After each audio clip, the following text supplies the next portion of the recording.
Le Seigneur soit avec vous. Et avec votre esprit. Bonne nouvelle de Jésus-Christ, selon saint Luc.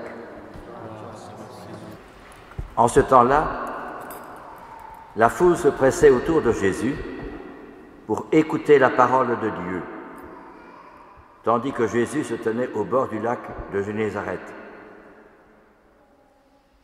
Il vit deux barques qui se trouvaient au bord du lac. Les pêcheurs en étaient descendus et lavaient leurs filets. Alors Jésus monta dans une des barques qui appartenait à Simon et lui demanda de s'écarter un peu du rivage. Puis Jésus s'assit et de la barque, il enseignait les foules. Quand il eut fini de parler, il dit à Simon, « Avance au large et jetez vos filets pour la pêche. » Et Simon lui répondit, « Maître, nous avons peiné toute la nuit sans rien prendre, mais sur ta parole, je vais jeter les filets. » Et l'ayant fait, ils capturèrent une telle quantité de poissons que leurs filets allaient se déchirer. Ils firent signe à leurs compagnons de l'autre barque de venir les aider. Ceux-ci vinrent et ils remplirent les deux barques à tel point qu'elles s'enfonçaient.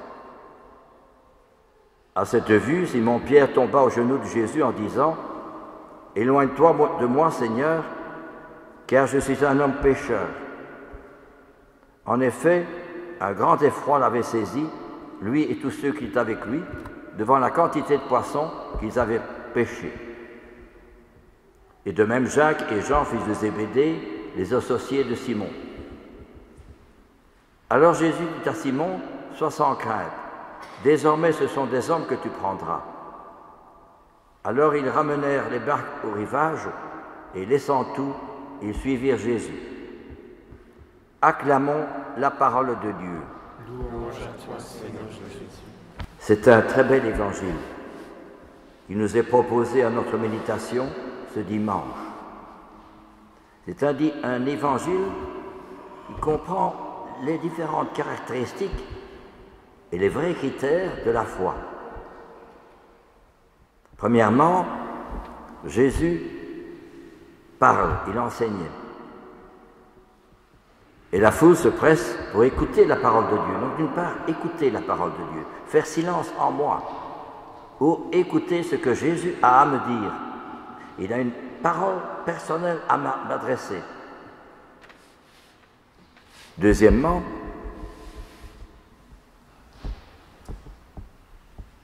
quand Jésus a fini de parler, il dit à Simon, avance au large, jette tes filets pour la pêche.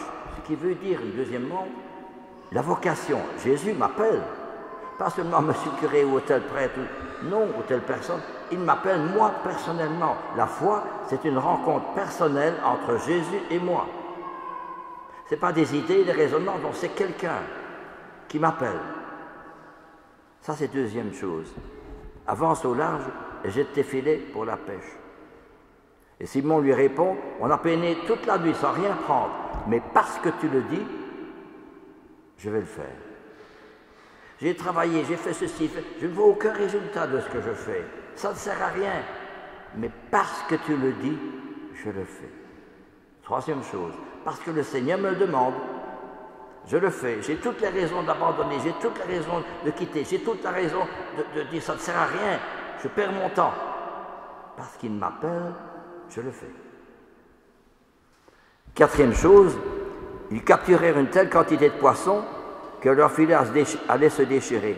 Alors ils font signe à leurs compagnons de l'autre barque de venir les aider. Et ceux-ci remplirent les deux barques à tel point qu'elles enfonçaient. Formidable. Donc d'un côté, c'est rien, ils n'ont rien pris toute la nuit. Et de l'autre côté, ils ont pris plein de poissons, à tel point qu'ils ont dû faire appel à leurs compagnons. Venez vite m'aider. Qu'est-ce que cela veut dire?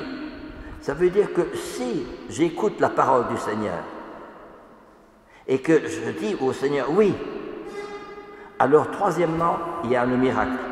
C'est-à-dire que le Seigneur va me combler au-delà de toute mesure, c'est-à-dire mesure de l'infini, de sa grâce, de sa lumière, de sa sainteté, ce qu'on appelle la vie spirituelle. Aujourd'hui, il n'y a plus de vie spirituelle parce qu'on on est pris par la télévision, les médias, les nouvelles, les informations, les journaux, les revues, la presse. Mais on oublie cette relation personnelle avec notre Seigneur, et il m'appelle. Et si je fais ce que lui me demande, alors il y a des miracles. Pas des miracles que je vais être guéri ou je vais être... Non, je vais être comblé de sa grâce. C'est pour ça que Thérèse de Lisieux dira: je ne puis concevoir ici-bas une plus grande immensité d'amour que celui qui vous a pu me prodiguer sans aucun mérite de ma part. Ça, c'est formidable. Donc, ça veut dire que les saints, ils ont été comblés au-delà de toute mesure de la présence du Seigneur, de la grâce du Seigneur. Et quand un saint, comme le Père Coll ou bien d'autres, on a fêté Paul Miki récemment, je crois que c'est le début de la semaine, c'est un japonais, et on les a crucifiés avec d'autres. Et ils chantaient sur la croix, et ils pardonnaient à leur bureau. Ça veut dire quoi?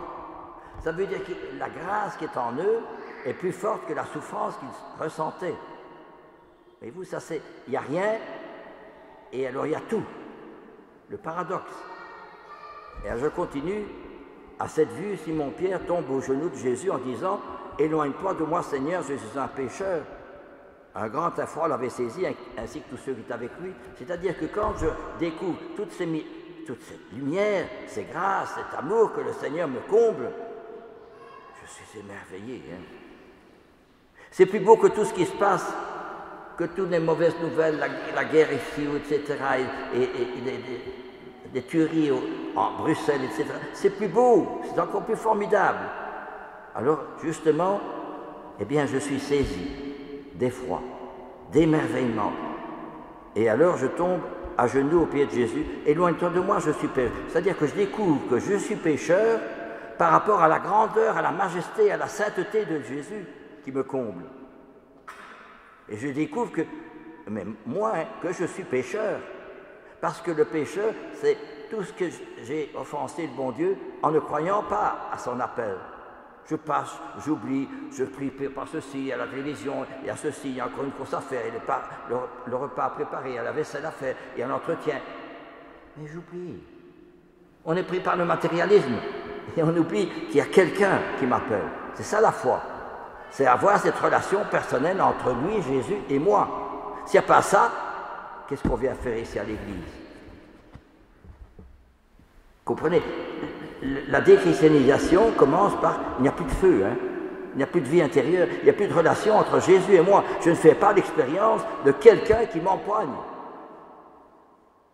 et qui me lance dans une aventure qui n'est pas la mienne, mais qui est la sienne. C'est pour ça que Thérèse de Lisieux disait, disait à la mère prieure, depuis que vous m'avez permis ainsi de m'offrir au bon Dieu, vous savez, les fleuves, ou plutôt des océans de grâce qui sont venus inonder mon âme. C'est extraordinaire quand même, quelle expérience elle fait. Donc le bon Dieu ne donne pas des miracles pour faire des miracles de poissons, mais le miracle c'est la grâce, l'amour, la sainteté qu'il me donne au plus profond de moi-même. Et les saints auraient pu dire, comme Thérèse de Lisieux, Charles de Foucault ou d'autres, ben, il y a tant d'années que je fais ici, ça ne sert à rien, je perds mon temps. Le Père Coll, ça ne sert à rien ce qu'il a fait, la guerre allait continuer, et ainsi de suite. Pourquoi? Parce que justement, l'amour du Christ qui est en eux est plus fort que les problèmes, que la santé, le corps se dégrade, que la souffrance qu'il va souffrir dans un camp de concentration, mourir de faim et de soif, ou que le Père Damien qui va mourir lépreux, ou Paul Miki qui va être crucifié. C'est formidable quand même. Et c'est ce que nous avons oublié, oui, c'est ça, c'est cette vie intérieure. Ce n'est pas quelque chose de sentimental, ou au contraire, c'est rencontrer la dureté de la vie, les difficultés. Parce qu'au sein même des difficultés, je rencontre, il y a le phénomène d'osmose entre Jésus sur la croix et moi. Il y a une union, si vous voulez, mystique, mais une union. Et comme je vous l'ai dit plusieurs fois, l'union mystique est plus forte que l'union conjugale, parce que l'union mystique, c'est un. L'union conjugale, c'est deux. Et alors, justement, Jésus dit alors à Simon, sois sans crainte, désormais ce sont des hommes que tu prendras. Ça veut dire que je suis tellement émerveillé que je découvre que je suis pécheur, que j'ai encore beaucoup de choses à me découvrir, non pas un tel qui est péché, un tel, non, moi je suis pécheur. On découvre que je suis petit. Comprenez? Face à la grandeur, à tout ce que le Seigneur opère en moi, je suis émerveillé. Alors je me sens tout petit. Parce que c'est l'opposition, le paradoxe, d'une part la grandeur, la majesté, la toute-puissance de Dieu et moi-même.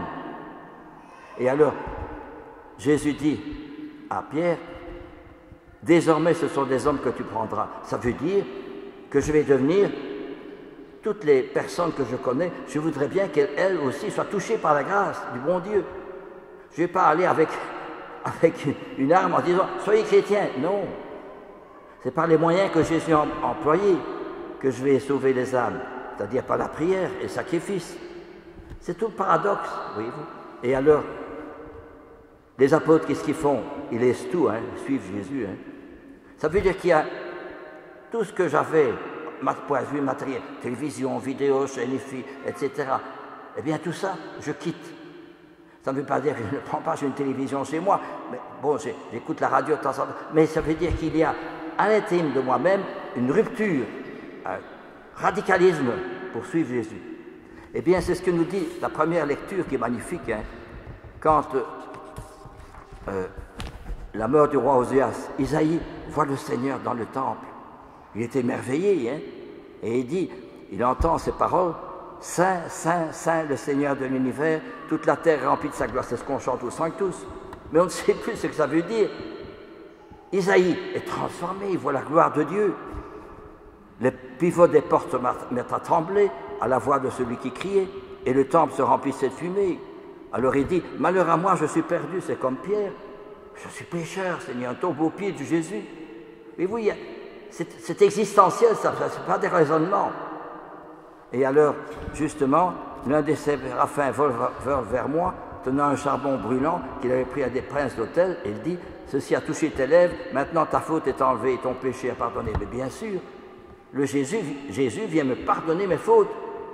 Mais plus je suis petit, plus je suis pécheur, plus je rencontre que je suis pécheur, plus Jésus m'a comblé de sa grâce, de sa lumière, de sa sainteté. C'était tout le contraire de la société. Combien de fois on dira, un tel est comme ceci, un tel a fait ça, un tel a fait ceci.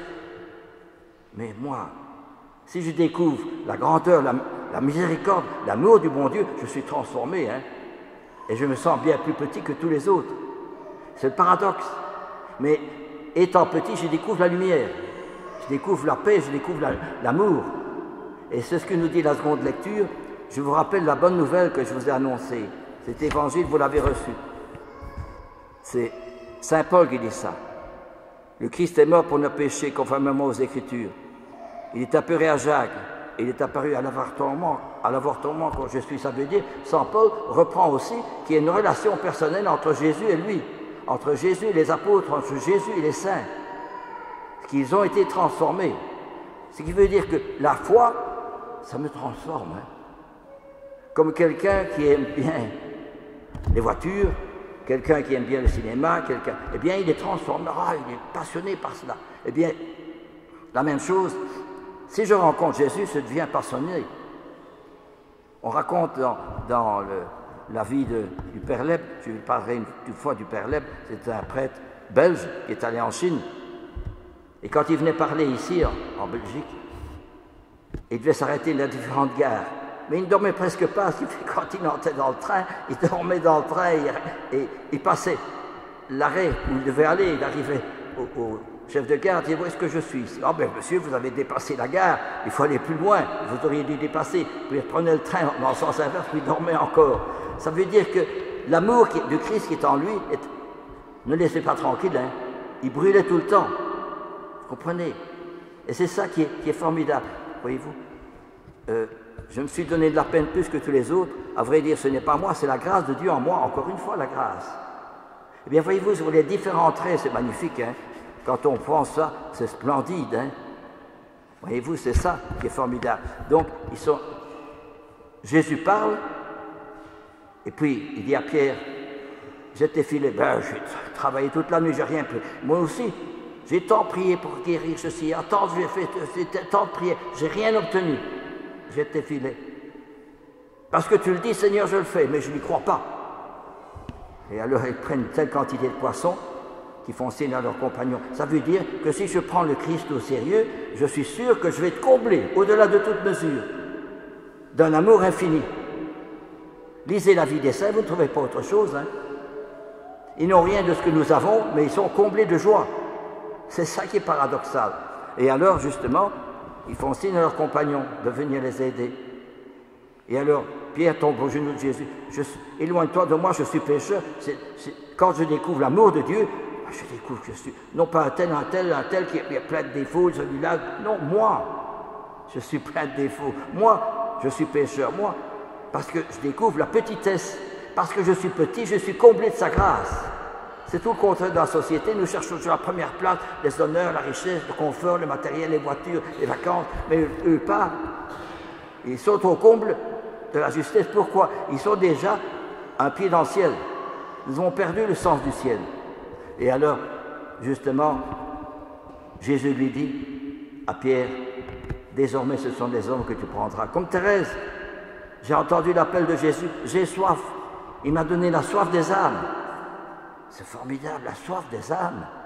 Eh bien, le vrai disciple de Jésus ressent aussi cette soif de sauver des âmes à travers les difficultés, les problèmes, les ennuis. Mais les difficultés, c'est un tremplin pour se lancer dans l'océan infini de l'amour du bon Dieu. Comprenez, c'est tellement beau quand on réfléchit, quand on médite bien, quand on pense bien, quand on prie bien. C'est le ciel sur la terre. Hein.